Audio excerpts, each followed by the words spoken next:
Olá, querido ouvinte, povo de Deus, povo amado, você que tem acompanhado nossa programação diária por meio do programa Tarde Abençoada, os nossos cultos que são transmitidos pela emissora de rádio, e você que tem nos acompanhado pela Avivamento FM, que agora estamos na sintonia 107,1, 107.1.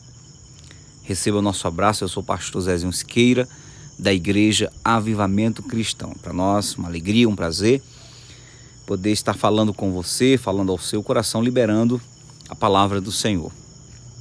Estamos vivendo esse tempo especial, que é o tempo do Natal, e eu quero liberar a palavra de Deus. O que a palavra de Deus fala a respeito do nascimento de Jesus, o que a palavra de Deus fala a respeito desse tempo que estamos vivendo. A primeira coisa que eu quero dizer para você é que o Natal, biblicamente falando, não é o que o mundo pensa, não é o que o mundo prega, não é o que o mundo mostra. Todo ano o mundo para se beneficiar dessa data, desse tempo, lucrando muito em nome do nascimento de Jesus, além do que a figura que toma o lugar nesse tempo, a figura que é celebrada, a figura que é lembrada, é a figura do Papai Noel. Então você vai perceber o quanto esse tempo, a verdade a respeito desse tempo é desvirtuada pelo mundo, pela sociedade, pelas pessoas. Os pais, pela ignorância que têm, não se hesitam em incentivar os seus filhos a acreditarem em Papai Noel. Dão presentes escondidos, dá um jeito dos filhos não saberem que são eles que estão dando, e alimentam, nutrem o coração dos filhos a respeito dessa mentira que é o Papai Noel que veio da história de São Nicolau. A gente sabe também que Jesus não estimulou a que se comemorasse o seu nascimento. Ele, na verdade, falou que a gente deveria periodicamente comemorar, celebrar sua morte, até que ele viesse, que é o momento da ceia. O que nós fazemos como igreja mensalmente, né? E que a igreja romana, que já tinha, né, quando a igreja romana assumiu o cristianismo como a religião oficial de Roma, no tempo do imperador Constantino, uma maneira de satisfazer o coração dos pagãos, daqueles que estavam se aderindo ao cristianismo, mas que não estavam se convertendo, não estavam renunciando ao politeísmo, ou seja, não estavam renunciando aos outros deuses a quem serviam.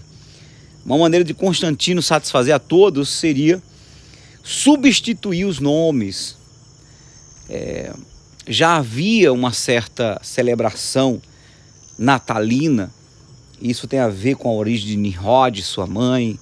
É uma história longa, mas como quem quer agradar gregos e troianos, Constantino então substituiu os nomes e então ele coloca Maria como a mãe de Jesus, né? E começa a celebrar o nome Jesus, o que já era uma celebração pagã para Nimrod e sua mãe Semiramis. Enfim, daí o cristianismo passou a incutir essa ideia e virou algo tradicional que o mundo inteiro hoje comemora e celebra.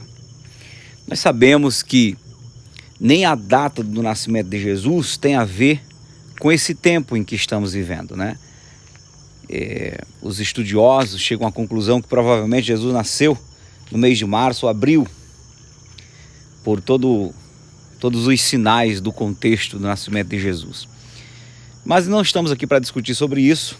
O fato é que o mundo inteiro comemora o Natal, direto ou indiretamente estamos envolvidos nisso, e aproveitamos como Igreja Avivamento Cristão para falar sobre o verdadeiro sentido do Natal, se é que nós estamos realmente com a intenção de celebrar o nascimento do Senhor Jesus.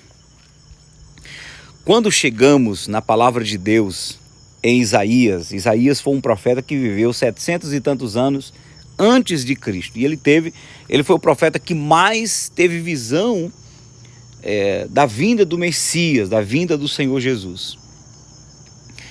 E então ele vai ter aí as visões e vai falar. Por isso ele foi considerado o profeta messiânico. No capítulo 7, versículo 14, diz assim: portanto, o mesmo Senhor vos dará um sinal. Eis que a virgem conceberá e dará à luz um filho, e chamará o seu nome Emanuel. O nome Emanuel quer dizer Deus conosco. Aqui, Isaías profetiza a respeito do nascimento não de um homem normal, de uma criança normal, mas do nascimento de uma divindade, porque o nome, ele disse, vai ser Deus conosco. Isso 700 e poucos anos antes do Senhor Jesus vir. Quando chegamos na frente, no capítulo 9, ainda de Isaías, versículo 6, há uma outra profecia e diz: porque o menino nos nasceu, um filho se nos deu, e o principado estará sobre os seus ombros, e se chamará o seu nome Maravilhoso, Conselheiro, Deus Forte, Pai da Eternidade, Príncipe da Paz. Então veja que essa palavra é outra profecia a respeito do Senhor Jesus. A primeira profecia, no capítulo 7, versículo 14, fala que ele seria chamado de Emanuel, Deus conosco. Aqui das características, aqui no capítulo 9, versículo 6, das características da divindade de Cristo. Ele vem com atributos, ele vem com poderes, ele vem com habilidades sobrenaturais. E diz que ele então seria chamado de maravilhoso. Maravilhoso Conselheiro, Deus Forte, Pai da Eternidade, Príncipe da Paz. Pai eterno pode ser entendido como Pai que criou a eternidade ou Pai que vive na eternidade. Pai da Eternidade, Príncipe da Paz. Ele viria para promover paz. Essa palavra, ela, por não ter sido bem interpretada pelos judeus, ela foi compreendida de maneira diferente, por isso que os judeus não entenderam a maneira como Jesus chegou. Ele chegou nascendo num ambiente muito simples, numa manjedoura. Quando ele se entende por gente e começa a assumir o seu ministério, ele entra em Jerusalém da maneira bem diferente como os judeus esperavam do Messias, que os judeus esperavam um homem montado num cavalo branco, com a espada na mão, declarando revolução e independência de Roma. E Jesus entra com um jumentinho e a proposta que ele trazia era uma proposta para a alma, para a salvação da alma e não para uma libertação política, de um poder político, né? Então, embora a profecia diz que ele viria para promover paz, essa paz é no interior, essa paz é no coração, essa paz é na alma. Jesus fala em Mateus capítulo 11, versículo 28, vinde a mim os que estáis cansados e sobrecarregados, e eu vos aliviarei.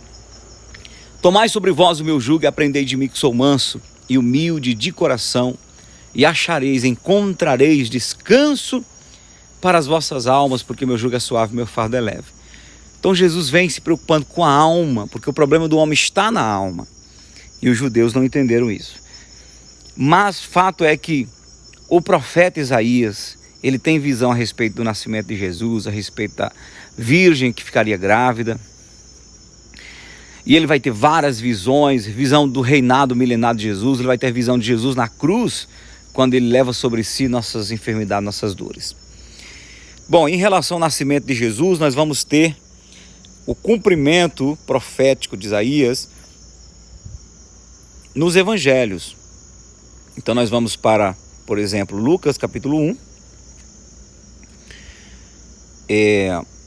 do versículo 28 em diante, diz assim. Você sabe que Maria estava noiva de José, que era da linhagem do rei Davi, e Maria ainda noiva.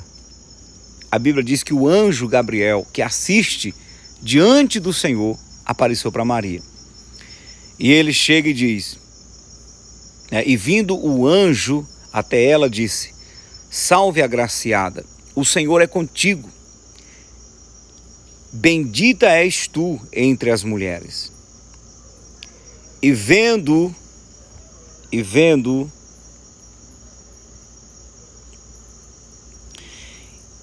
ela, turbou-se muito com sua palavra e considerava que saudação seria esta.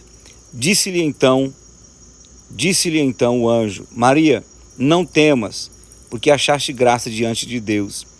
Eis que em teu ventre conceberás e darás à luz um filho, e chamarás o seu nome Jesus. Este será grande e será chamado Filho do Altíssimo. E o Senhor Deus lhe dará o trono de Davi seu pai, e reinará eternamente na casa de Jacó, e o seu reino não terá fim. E disse Maria ao anjo: como se fará isto, visto que não conheço homem algum?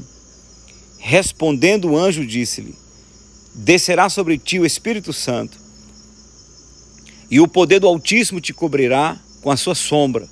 Por isso também o santo que de ti há de nascer será chamado Filho de Deus. Eis que também Isabel, tua prima, concebeu um filho em sua velhice. E é este o 6º mês para aquela que era chamada estéril, porque para Deus nada é impossível. Disse então Maria: eis aqui a serva do Senhor, cumpra-se em mim segundo a tua palavra. E o anjo se ausentou dela. Então está aqui o anjo Gabriel trazendo a notícia que Maria, mulher que não tinha tido contato com homem algum, você sabe que naquela época as mulheres ficavam noivas e os homens não as tocavam. Os homens não tinham contato de perto, só conheciam o corpo da mulher quando se casavam. Não é diferente da maioria dos casos hoje, infelizmente. Mas Maria se manteve virgem até o casamento. E no noivado ela fica grávida. O Espírito Santo vem sobre ela e então gera Jesus no ventre de Maria. Por isso que Jesus, ele nasce e cresce sem pecado, como Deus. Porque embora ele venha herdando a humanidade de Maria, ele não foi gerado por um homem normal, foi gerado por Deus. Quem lança o pecado, quem lança a semente e quem transmite o DNA do pecado é o homem, porque o homem que lança a semente no ventre da mulher. E como o homem traz o pecado sobre si, porque todos descendentes de Adão são pecadores, então todos que nascem de maneira natural, nascem no pecado, porque veio da semente do homem. Mas Jesus não nasceu assim. Jesus foi gerado pelo próprio Espírito Santo, por isso que ele o Espírito de Jesus é o próprio Espírito Santo, é o próprio Deus, ok? Bom, propósito fundamental do nascimento do Senhor Jesus. Quando vamos para Mateus, capítulo 1, versículo 21, Mateus 1, 21 diz assim: e dará à luz um filho, e chamarás o seu nome Jesus, porque ele salvará o seu povo dos seus pecados. Essa é a tônica e deveria ser a prioridade de todo pastor e padre que fala a respeito do nascimento de Jesus. Falar do real propósito pelo que ele veio. Ele veio para libertar e salvar o povo dos seus pecados. Jesus não teria vindo para a humanidade, para a terra, se a humanidade não tivesse caído, se a humanidade não tivesse pecado. Ele veio porque a humanidade precisava de redenção. Então, quando nós recordamos o nascimento de Jesus, quando nós paramos para celebrar esse momento, qual deveria ser a parte mais forte da nossa consciência? A parte da proposta real do nascimento do Senhor Jesus. O Senhor Jesus veio, ele saiu do trono. A Bíblia diz que antes que o mundo existisse, ele já existia lá com o Pai. E ele abriu mão de todo o poder, de toda a glória para conviver com o ser humano. A Bíblia diz que ele veio para ser humilhado, ele se humilhou, tomou a forma humana, foi dependente. Um Deus criador que pode todas as coisas passou a ser dependente. Sofreu a humilhação dos homens, sentiu dores, morreu pelo pecado da humanidade. E infelizmente, volto a falar, ao invés do mundo inteiro estar celebrando, agradecendo a Deus por isso, nós temos a figura do Papai Noel tomando a glória para si. Porque a sociedade é caída, é pecadora, a sociedade é cega, não enxerga, e então ela recebe de goela abaixo tudo aquilo que a indústria lança, tudo aquilo que as heresias empurram de goela abaixo. Mas estamos aqui nós, os pastores, para alertar biblicamente. Não ensine para os seus filhos que Papai Noel existe. Deixe claro para os seus filhos que Papai Noel é um mito, é uma mentira da religião romana.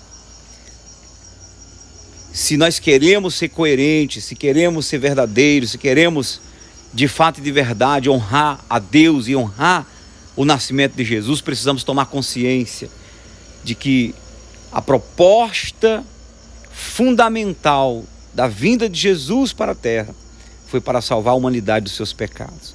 Você e eu somos pecadores, precisamos do Senhor Jesus. Precisamos que Ele venha, não precisamos de uma figura religiosa, mitológica, que venha trazendo presentes.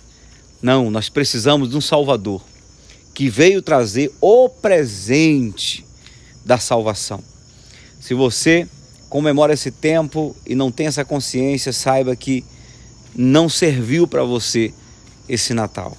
Mas se você olha para Jesus, o reconhece como aquele que veio nascer por você e por mim, sofrer por você e por mim, sobretudo morreu por você e por mim, e você então se rende a Ele, aceita a oferta de salvação que Ele te entrega, se rendendo a Ele, declarando dependência dEle, obediência a Ele, então eu digo para você que o Natal faz sentido para você, que o Natal é uma bênção para você. Infelizmente, muita gente, por não entender isso, usa esse tempo do Natal somente para farrear. Quantas brigas acontecem, né? Uma comemoração que deveria servir para unir famílias, tem servido para desunir, para gerar contendas e brigas. Que isso não aconteça com você.